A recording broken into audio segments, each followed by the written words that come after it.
Hello दोस्तों, मार्गदर्शन पे आपका बहुत बहुत स्वागत है। दोस्तों, आज मैं बात करूंगी कि महिलाएं तीज में अगर मासिक धर्म के अंदर हैं, यानी अगर उनके पीरियड चल रहे हैं, तो वो पूजा कैसे करें, और अगर कुछ दिन हो चुका है तो कितने दिनों के बाद वो भगवान की पूजा कर सकती हैं। और दोस्तों, बहुत महत्वपूर्ण बात यह है कि अगर पूजा नहीं करें, यानी अगर उनका मासिक धर्म चल रहा है, तो ऐसे में तीज के दिन नए कपड़े, नई चूड़ियाँ और जो भी श्रृंगार की सामग्री है, तो क्या वो पहने या नहीं पहने, क्या करें। तो दोस्तों, आज सब इसी दुविधा को दूर करने के लिए ये वीडियो है। तो और अगली चीज़ ये है कि देखिए दोस्तों, तीज के व्रत में कुछ विशेष चीज़ें वर्जित होती हैं हमारे लिए, कुछ नहीं करना या कुछ करना बहुत ज़रूरी है।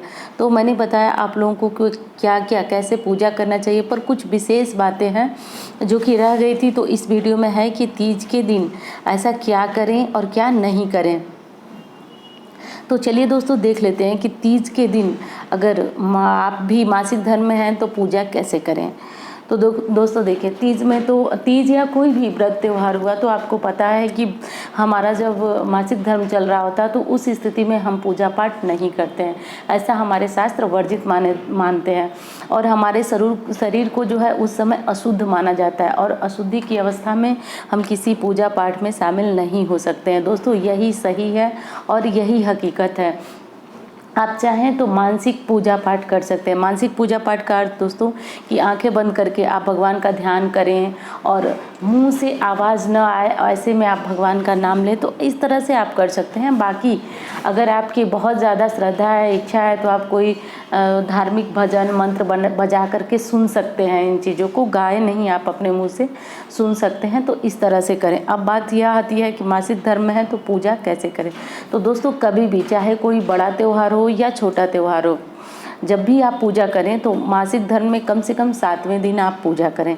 अगर 7वें दिन आपका पीरियड ख़त्म हो जा रहा है, आप शुद्ध हो जा रहे हैं, तब करें।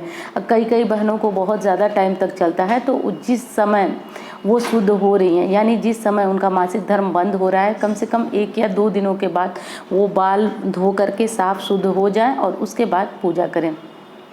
वैसे सामान्य तौर पर हमारे शास्त्र बताते हैं कि 7वें दिन हम बाल धो करके पूरी तरह से शुद्ध होकर के भगवान की पूजा कर सकते हैं, चाहे वो घर के मंदिर में हो या किसी भी मंदिर में हो। कोई व्रत त्यौहार, पूजा, यज्ञ, हवन, कुछ भी जो भी करना चाहे आप कर सकते हैं। तो दोस्तों, अब तीज में अगर आप भी मासिक धर्म में हैं तो आपको इसमें निराश और परेशान होने वाली बात नहीं है। बहुत सारी बहनें कह रही हैं कि तीज में ही हमारा ये सब होना था। तो दोस्तों देखिए, इसमें हम कुछ कर नहीं सकते। ये हमारे शरीर की एक बनावट है, एक प्रक्रिया है जो कि होने वाली है तो होगी ही। तो उसमें कोई उदास होने वाली बात नहीं है और इसमें धर्म से जोड़ने वाली बात नहीं है कि हमारे साथ ऐसा क्यों हो रहा है, आज के दिन हम पूजा नहीं कर पाएंगे। तो दोस्तों देखिए, ये पूजा 2 तरह से होती है। एक तो या तो आप व्रत रहें और पति से या फिर बच्चे से, आप किसी से भी, या घर में और कोई सदस्य है तो आप उनसे भी ये पूजा पाठ करा सकते हैं। या फिर अगर आप स्वयं रहना चाहती हैं तो ये पूजा आप ठीक होने के बाद सोमवार के दिन कर सकती हैं या प्रदोष के दिन कर सकती हैं।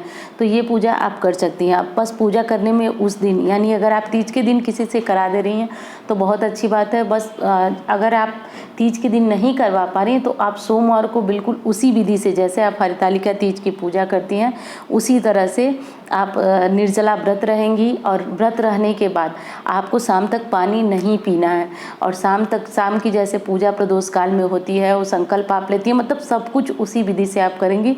और शाम को जब आपकी पूजा संपन्न हो जा रही है तो आप जो सीधा श्रृंगार का सामान सब ब्राह्मण के लिए छू करके रखेंगी, वो सब करने के बाद आप खाना, जो भी खाना चाहें वो खा पी सकती हैं, तो आपकी पूजा संपन्न हो जाती है।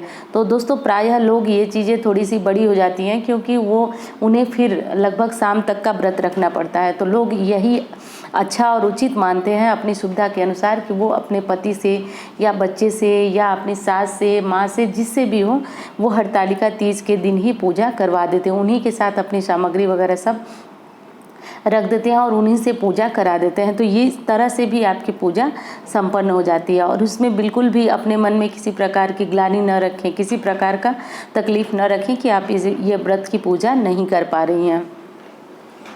और दोस्तों देखिए, नए कपड़े, नई चूड़ियाँ, नई साड़ी सब कुछ हरतालिका तीज में पहनना बहुत अच्छा होता है, शुभ होता है। लेकिन अगर आपका पीरियड चल रहा है तो उस समय आप नए कपड़े, नई चूड़ियाँ, नई किसी भी सामग्री को आप अपने ऊपर इस्तेमाल नहीं कर सकती हैं, ऐसा मना है। तो दोस्तों आप पहनी हुई, आप ऐसा नहीं है कि आप पहनेंगी नहीं, आप पहनी हुई साड़ियाँ, चूड़ियाँ सब कुछ पहन सकती हैं जिसे आपने पहले पहना हुआ है। तो इस तरह से करके आप पहन सकती हैं। और पूजा को आप दूर खड़े होकर के देख भी सकती हैं, हाथ जोड़ करके कोई परिवार का सदस्य कर रहा है तो आप देख भी सकती हैं। पास न जाएं और किसी भी मंत्र का जाप या उच्चारण अपने मुंह से ये चीज़ें आप न करें। तो दोस्तों ये सब हो गया। और एक और बहुत महत्वपूर्ण बात है दोस्तों, जिस पे अक्सर हमारा ध्यान नहीं जाता है।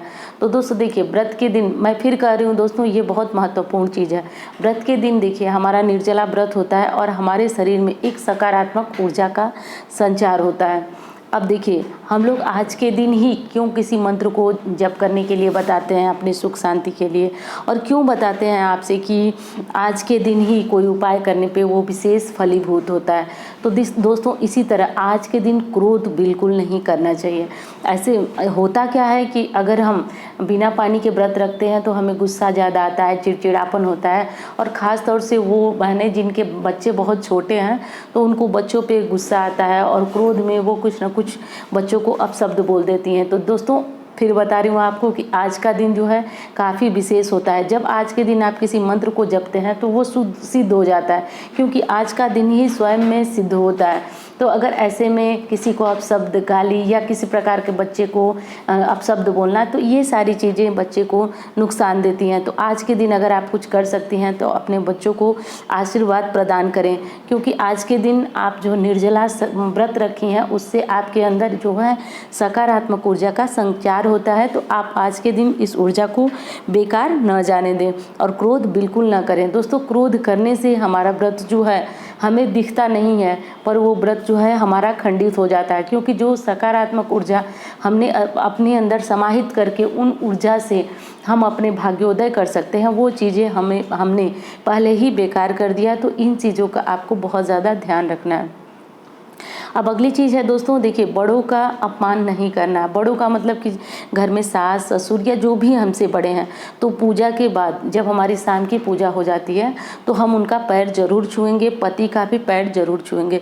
दोस्तों हमारे शास्त्र में पति को परमेश्वर की संज्ञा दी गई है, तो आप आज के दिन पति का भी पैर छुएं और बड़ों का अपमान बिल्कुल न करें। यानी अगर सास ससुर मम्मी पापा किसी से थोड़ा बहुत मनमुटाव भी है तो आज का दिन दोस्तों बहुत शुभ है। आप आज के दिन उनका पैर छुएं, उनसे आशीर्वाद लें। भगवान भोलेनाथ चाहेंगे तो उनका और आपका मनमुटाव बिल्कुल समाप्त हो जाएगा। और अगर आसपास आपके सास ससुर या मम्मी पापा आपके पास नहीं हैं, आप नहीं उनका पैर छू सकते, तो आप फ़ोन करके भी उनका आशीर्वाद ले सकते हैं। दोस्तों ये चीज़ें हमारे अपने के लिए बहुत अच्छी हैं। थोड़ी देर के लिए हम अपने गुस्सा और मनमुटाव को समाप्त करके अगर इस तरह से करेंगे तो भगवान भोलेनाथ हमारा जीवन भी खुशियों से भर देंगे।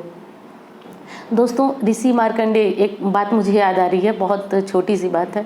उनकी माँ जो थी वो ये सिखाती थी कि बेटा तुम आने जाने वाले, उनको ये मतलब वरदान था कि वो काफ़ी अल्पायु थे, छोटी आयु में उनकी मृत्यु लिखी हुई थी। तो उनकी माँ बताती थी कि बेटा आते जाते जितने भी लोग तुम्हें दिखे तुम पैर छू करके सबका आशीर्वाद लो। ऐसा करने से जो है कि तुम्हारी आयु बढ़ेगी। और दोस्तों अंत में आप जानते ही हैं कि उनकी आयु जो है वह इतनी मतलब वो इतने अमर हो गए कि उनको आज भी याद किया जाता है। तो देखिए किसी का आप जो भी बड़े हैं उनका आशीर्वाद लेना आज के दिन न भूलें। अगली चीज़ है दोस्तों, और बहुत महत्वपूर्ण चीज़ है कि किसी की चुगली या निंदा नहीं करनी चाहिए। देखिए आज के दिन क्या होता है कि महिलाएं सोचती हैं कि हम खाली हैं, हम उनसे बात कर लें, फ़ोन कर लें, जिनको हम कभी नहीं कर पाते हैं। क्योंकि देखिए व्रत के कारण शरीर जो है कमज़ोर होता है। तो अगर वो सोचती हैं कि हमारा काम जो है कि नहीं हो पा रहा है तो हम किसी से फ़ोन पे बात कर लें। पर दोस्तों फ़ोन पे बात करना गलत नहीं है, किसी से बातें करना गलत नहीं है। आप जो भी मनोरंजन करना चाहें अपने मन को लुभाने के लिए कर सकते हैं, पर उसमें ध्यान रहे किसी की चुगली या निंदा न होने पाए। क्योंकि दोस्तों ऐसा होने से मैं आपको पहले भी बताई हूँ कि ऐसा होने से हमारे अंदर की जो पवित्रता होती है, जो शक्ति होती है, जो ऊर्जा होती है, वो समाप्त हो जाती है। क्योंकि दोस्तों देखिए, इसी ऊर्जा के लिए, इसी जो हम ऊर्जा इकट्ठा किए रहते हैं, उसी से हम जो है आज के दिन मंत्र जपते हैं तो वो सिद्ध हो जाता है। और ये विशेष मुहूर्त में भगवान की पूजा करते हैं तो वो पूजा हमारे सुहाग के लिए, हमारे परिवार के लिए बहुत अच्छी होती है। तो आज के दिन इन चीज़ों को करने से बचना चाहिए। और अगली और बहुत महत्वपूर्ण बात ये भी है दोस्तों कि आज के दिन यानी हरतालिका तीज के दिन हमें सोना नहीं चाहिए रात्रि में, जैसे 9 बजे 10 बजे नहीं सोना चाहिए। अगर आपकी नींद जो है बिल्कुल कंट्रोल नहीं हो रही है तो आप 12 बजे तक कम से कम जगे रहिए, उसके बाद आप सो जाइए। अब जगने के लिए आपको क्या करना है, देखिए अगर आप कोई मंत्र वगैरह जप सकते हैं तो जपिए, और नहीं तो बहुत आसान सी एक विधि है कि आपको मोबाइल में या टेप रिकॉर्डर जैसे भी हो, आप भगवान के किसी मंत्र को, भजन को, किसी आरती को चला करके रख दीजिए और आप हाथ जोड़ करके या बैठ करके सुनते रहिए, जगे रहिए। तो हरतालिका तीज में जो है रात्रि जागरण का बहुत विशेष महत्व है। और 12 बजे के बाद अगर आप चाहें तो सो सकती हैं, कोई परेशानी वाली बात नहीं है। तो उसके बाद आप सो जाएं और इन विशेष बातों का, इन विशेष नियमों का ध्यान रखेंगे तो हमारा व्रत जो है वह सफल होगा। दोस्तों देखिए, व्रत त्यौहार क्या है, एक तपस्या है, क्योंकि तभी तो हम निर्जला व्रत जो है 24 घंटे से ऊपर रख रहे हैं। तो कम से कम जितने नियम हमसे हो सकते हैं, क्योंकि ये कलयुग है और कलयुग में भगवान ने भी कहा है कि हम सारी चीज़ों को पूर्णतया नहीं निभा सकते हैं, लेकिन इसमें जितनी सारी चीज़ें अगर हमसे हो सकें तो वो हम करें तो वो बहुत अच्छी बात है। दोस्तों पार्वती जी ने तो भगवान भोलेनाथ को प्राप्त करने के लिए उल्टा लटकी थी और जेठ के दोपहर में भी अग्नि के पास, धधकती हुई अग्नि के पास बैठ करके तपस्या करती थी। पर हमारे अंदर उतनी शक्ति नहीं है, तो जितना हमसे हो सकता है उतना हम कर सकते हैं। तो कम से कम पूरी रात नहीं जाग सकते हैं तो रात्रि 12 बजे तक हम जागरण करें। भजन कीर्तन नहीं कर सकते हैं तो हम मोबाइल में या किसी चीज़ में बजा करके ये चीज़ें हम सुन लें तो भी हमें पुण्य की प्राप्ति होगी। पर ऐसा नहीं करना चाहिए कि हम व्रत हैं तो पूरे दिन लेटे रहें, सोए रहें, तो ये चीज़ें अच्छी नहीं मानी जाती हैं। दोस्तों एक दिन की तपस्या है, ये हमें करना ही चाहिए। और देखिए कहीं ना कहीं ये पुण्य जाकर के ही हमारे भाग्योदय का कारण बनते हैं। तो दोस्तों उम्मीद करती हूँ कि वीडियो आपको बहुत अच्छी लगेगी, जानकारी आपके बहुत काम आएगी। मिलती हूँ इसी तरह की वीडियो के साथ। धन्यवाद।